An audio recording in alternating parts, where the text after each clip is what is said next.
Hello, hello. So I just wanted to kind of jot down my thoughts about the current everything's on fire mess. Not for me. I'm actually doing pretty well right now. I feel like my life is exactly proportional to how bad everybody else is, which is good to know. Um, long and short of it, um, they tried to kill Trump, failed, and yes, I do think it's they. There's just too many.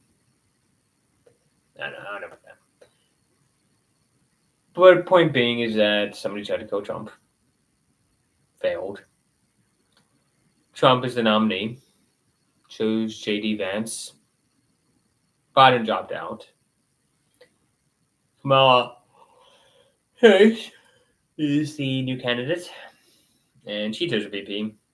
Um, some random little white guy from Minnesota. So that's the state of things here. And that sounds terrible. And we're all going to, everything's terrible. And we're all too extreme. But the thing is that America's kind of been inoculated against anything too extreme just because we've been dealing with it for the past 10 years. We actually have a country that's very similar to us that didn't have the Trump effect happen. UK, which is falling apart. I don't know if it's gonna. We really don't know what's gonna happen there. I don't see anybody putting brakes on it really. What's happening in the UK, but I'm not there. Maybe it's fine, but I feel like it's not. Um, I wasn't expecting that. UK always seemed very stable to me. I'm really shocked that it's going into riots, both sides now. And thing is that I think both sides see it as a battle for survival. And if you have that, then there's no like things staying constant. And immigration is like what the conservatives want. They want there to be no immigration, but as it is, it's just going to be more and more and more millions and millions of people. And if you feel like you're in a two-tier justice system that's bent against you, I can see where they're coming from. America is kind of different because, first of all, Hispanics, the ones we're getting, are public voters, so it's not like they're all voting on one team. They kind of like, then nobody voted. That's why nobody cares about immigration this year. It's because, I don't know, Hispanics vote 50-50, Democrat, Republican. Does anybody really care? No, we don't. At this point, they're just like people. And they're acclimating and they're becoming American in a lot of different ways. So it's like, okay. It's like that Family Guy meme where it's like, oh, can I come over? No, no, no, no. Can I come over? No, no, no. Can I come over? No, no, no. Can I help you build fence? Okay, good. Welcome aboard. So, anyway, UK is falling apart, and I don't see an end to it. I feel like it's already kind of spiraling out of control. And what are they going to do? Crack down? I think the right answer is obviously to stop mass immigration to England just for a while.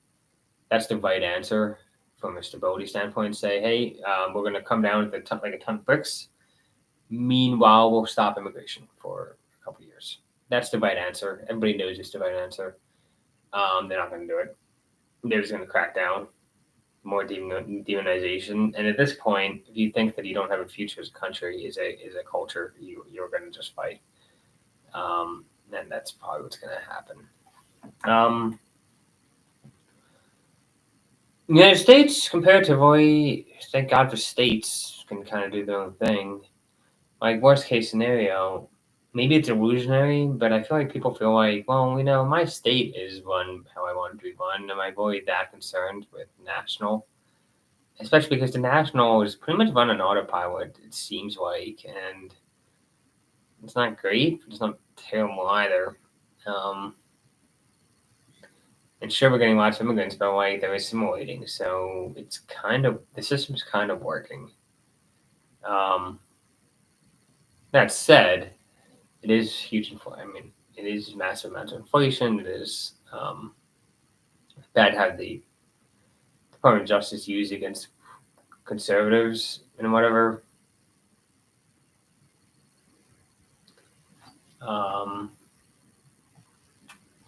Then meanwhile, you got the rest of the world. Japan seems to be going into recession, from a recession. France, that disgusting. So France is screwed in the same way England is. It's not blowing up right now.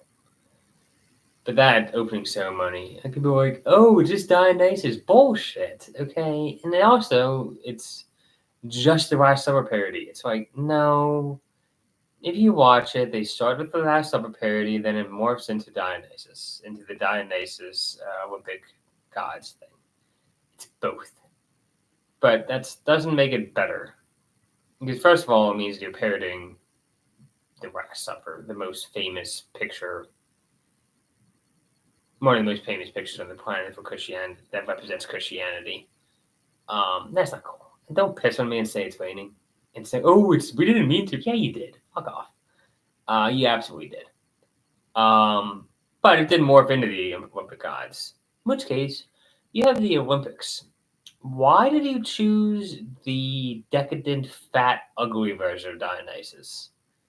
Like, Dionysus has a lot of different images. That's not the only image of Dionysus. There's the sexy young Dionysus party bro version. There's the dangerous, dark, evil, like powerful Dionysus. So many Dionysus, and then you chose decadent one. Why? That's not good. Especially because the young, attractive looking one looks kind of like a general depiction of Jesus Christ. Young guy, brown hair, long brown hair, beard. I mean, if you want to do that story of Christianity to paganism, there's a way to do it that's actually respectful to both groups and actually illuminating, I guess. But you didn't. You chose the decadent version because you're a bunch of assholes. Yeah, so screw. I'm not watching the Olympics this year. Sorry, you don't get to. I don't give money to people who hate me. Sorry. Don't tell me to F myself. Maybe I'll watch your thing and give you money because my eyeballs are worth money. But you didn't want that. You wanted to send a message, and then they didn't even stand by it. Okay, screw you. I'm gone. I don't give money to people who hate me. That's so minor because everything else, the economy is falling apart. That's expected. Like, I wish I could say, oh, it's all because of the inflation. I mean, yes, the economy, generally speaking, has had so much money pumped into it. Will probably due to a fall.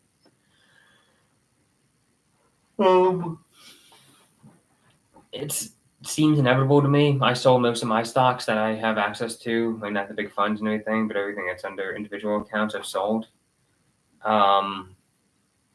Now, I won't say this. I don't know why any sane person at this point would vote Democrats. Now, most of my friends are Democrats. I don't know how they're doing it. Because the democracy is like, we don't know who's been in charge for the past year and a half. It's not Biden. Harris doesn't seem to be taking credit for the past year and a half, so I guess it's not her. Joe Biden, maybe? Some weekly Zoom call, scrum meeting between the Clintons, the Obamas, and some leaders of Congress with the CEOs. That's what it feels like. It feels like that's the situation, is that there's a committee of people who are meeting together and saying random things, but they're not really organized. They're just kind of like, oh, let's get Trump on this. Let's get this group on that. And they're kind of like one-offs. It's not actually, nobody's actually leading the Zoom call. They don't have a Scrum Master. That's what it seems like to me. Now, of course, it should be Obama to be the string master. But it's not. It feels like he isn't the one in charge, which actually gives me a higher opinion of him. Oh, yeah, and it turns out that Hunter Biden was actually one of the main advisors of Biden the entire time. So, yeah, but he's like, oh, he's just a son of the president. It doesn't matter. Yeah, he was his right-hand advisor during this entire process, which means that he was probably the right-hand advisor during the rest of the process, because the guy you're asking for advice about how to deal with resigning or not, or cutting your campaign or not, if Hunter Biden is the right hand man for that, for getting advice, and it sounds like he was along with Joe, well, that means he was probably the right hand man for the past 4 years too. And that's actually probably the reason why the country is doing as well as it is. Because Hunter Biden, say what you want about him, he managed to be a scumbag in a lot of different fields. And you don't do that by being that stupid. So, like, he was smart enough, I feel like, maybe to keep things going for his dad. Like, he didn't do a great job, but he could have done worse. That's all I'm saying. Hunter Biden president would have been a interesting take, but I can see it. Yeah, but the economy going down is probably going to go towards Trump.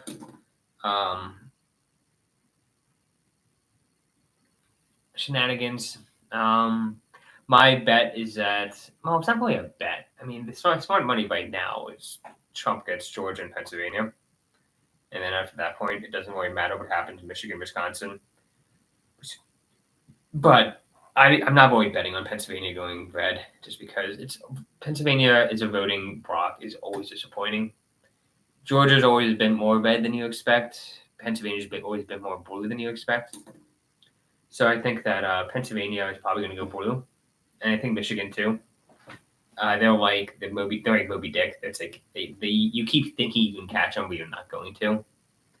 I think Arizona, Nevada, it sounds like they're going to go red. Makes sense. Large Hispanic population. Hispanics have been definitely going towards the right, even as white women have gone increasingly towards the left. So Michigan, Pennsylvania have more white women. Arizona, Nevada have more Hispanics.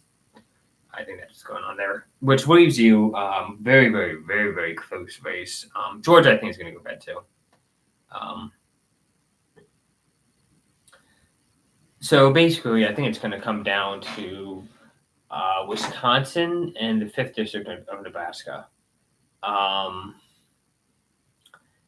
If Wisconsin goes red, which it's leaning, it still goes towards Trump. But there's a part of me, the trollish part of me, that wants there to be the Democrats, the Republicans get the Sun Belt, Georgia, Arizona, Nevada. Democrats get the Rust Belt, Michigan, Pennsylvania, Wisconsin. And then even what it comes down to, if Trump somehow manages to get the 5th District of Nebraska, but there's no polling out right now for it, 5th District of Nebraska, if that went towards Trump, you would have a tie, which is hilarious. It's also, Nebraska, like, last minute changed their voting law to give all their electoral votes to Trump, and then Maine wouldn't have a chance to catch up. Or you just think, hey, Maine, yeah. So then you have 269 and 261. Nice. But you would have 269, 269, and then it goes to the House. But not the House. It goes to House delegations, which basically means that, okay, let's say Democrats get the House, which would happen in this case. Well, that would mean that, oh no, Democrats win. No, it doesn't. It goes by delegations. So 50 House delegations, one per state, which would, in this case, go towards Trump. Oh yeah. So that's just interesting.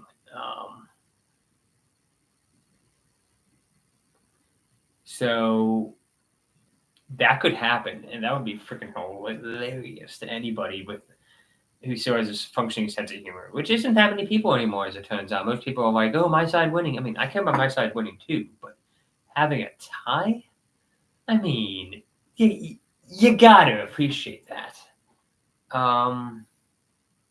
So economy's falling apart worldwide, and also people are like, "Oh, well, America's doing better than the other countries, than countries in Europe with regards to inflation." That doesn't matter. That's because America has more Republicans than Europe in power than in state offices than Europe does. Yeah, so we are doing better because we're more Republican in policy. It's really weird to say, "Oh, America's doing better." Well, because we have more Republicans who know how the economy works, and also demographics. That's also a pretty big factor. So economy's falling apart worldwide. They're saying Israel and Iran might get into a war. I don't think so. The Israeli government gets votes by threatening Iran. The Iranian government gets votes, so they still do vote based on threatening Israel. They have like a thing going on. It's like it's not actually going to be an armed conflict. It's just not going to happen. But I said the same thing about Israel and Gaza. But no, it's just going to be the same thing. I'm not worried about World War III. Nobody's going to fight World War III for Iran and Israel. That's just like everybody's just kind of like, whatever. Who cares about them? Russia, Ukraine, it sounds like they're eventually going to wind down after they wipe out Ukraine's young male population. In which case, Russia's going to just probably just do it again in 2 years and win easily. Sad, but you got to negotiate peace when you can. Sorry, it's like, we're gonna take out Putin. Stupid Biden. You don't threaten somebody's life and then expect back them to come to the negotiating table. Stupid, very stupid. You might have been able to negotiate. Russia keeps Crimea, and then maybe, but right now the whole Western world economy is falling apart, and this is an economic war. Russia is unattached at this point from a lot of the world's economy, except for India. So every other country is doing terribly economically, and Russia is actually fine. Yeah, we lost that war. Hopefully Trump can come in and negotiate a good peace. Well, maybe we win. Maybe Ukraine wins. I don't hear anybody saying that at all right now. On either side. Putin is evil. Russia's bad. I hate Russia. All that stuff. I'm just saying, from a geopolitical standpoint, this is what it looks like. China is falling off the wall demographically. No people. Economy is falling apart. Japan, same thing. Better economy, but still going into recession. America, recession. It's going to be about 4 years. Really, really bad. But yeah, that's how it goes. Now, actually, I feel pretty good. My wife. So I saw the Biden debate, and I'm like, okay, gonna cut back drinking because drinking makes you Biden, and I don't want to be Biden in however many years. A long time, too long. Anyway, I'm mostly working from home now. I am working. I have a job that pays pretty well. We'll see how long it lasts. All my debts are paid off. Most of them. Well, actually, no, all of them now. And I'm just kind of like giving up on some goals of mine. Right now, I'm just kind of like, what's going to happen over the next 6 months? I'm kind of just enjoying the show, basically. But I'm not drinking, eating pretty well, exercising some, playing soccer, got my Bible study. Everything's going okay. Oh, that's interesting. So, maybe I'll leave that out.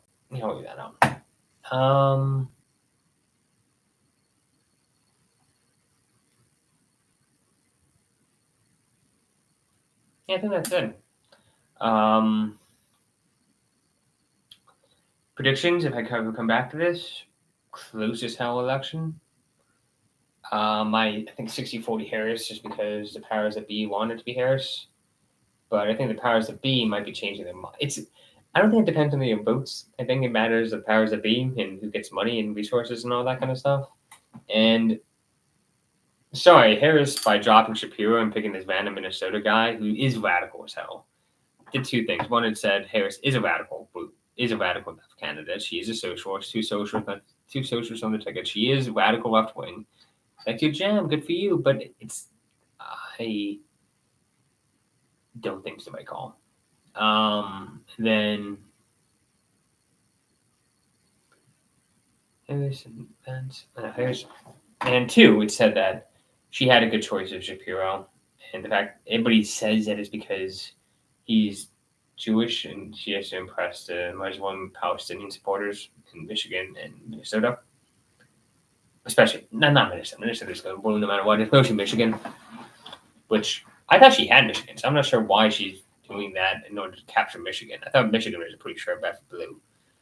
The fact that she picked somebody to get Michigan, that kind of suggests that maybe she is behind in Michigan.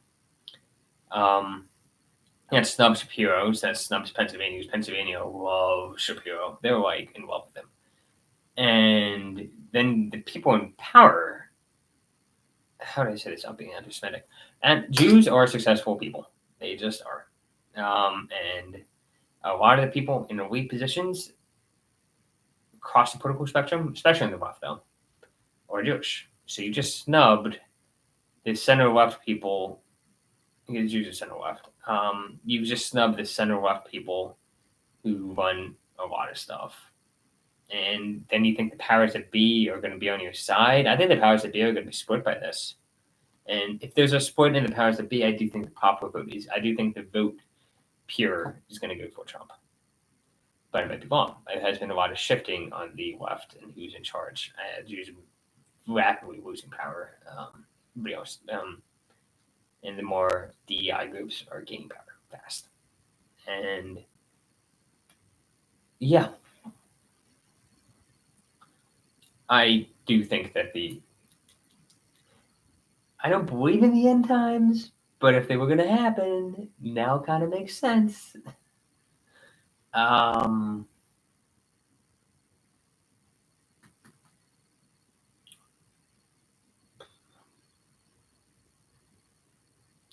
But whatever, I just wanted to pass over me. There's a pretty good chance I'm going to wait off sometime in the next year or 2 years. Why? Because it's true for everybody right now, especially in tech. Tech is a freaking freaking cemetery right now. And Dodge, maybe I'm in defense industry, but it's gonna hit eventually. But in the meantime, everything's paid off. So worst case scenario, I just screw off to India and just run away there for a couple years. Anyway, hopefully I don't have to do that. I do think that there's a possibility that the girl I'm currently seeing might be Mrs. Wellen. It's possible, not definite. There's a chance. That's all I'm going to say. Anyway, cheers, and yeah, have a good one.